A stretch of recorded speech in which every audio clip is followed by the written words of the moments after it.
Ginawa ng sumukong sospek, kinainisan. Sumuko kamakailan ang sospek sa pagkawala ng beauty queen na si Catherine Camilon. Ngunit ang ginawa nito ay nakuha ang inis ng mga netizens. Ano nga ba ang ginawa nito na talaga namang nagpainit sa ulo ng marami? Kusang loob na sumuko ang sospek na si Jeffrey Ariola Magpantay, 33 years old, residente ng barangay San Roque sa Rosario, Batangas.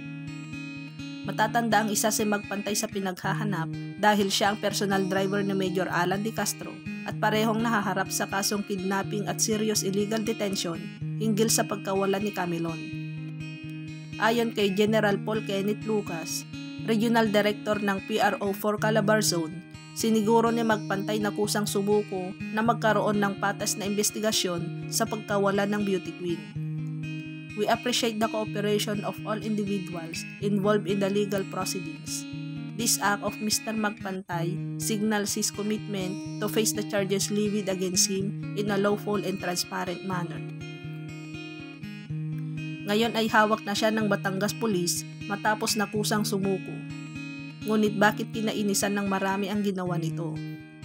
Humarap sa mga tauhan ng criminal investigation si Jeffrey Magpantay, isa sa pangunahing suspect sa pagkawalan ni Catherine. Kalakip ng pagsuko nito ay hindi nito pagsasalita at pagsagot sa lahat ng katanungan sa kanya.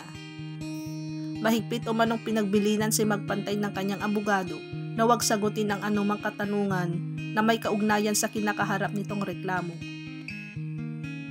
Hindi rin ito sumagot ng tanungin kung nais nitong manatili sa kustodiya ng Balayan Municipal Police Station.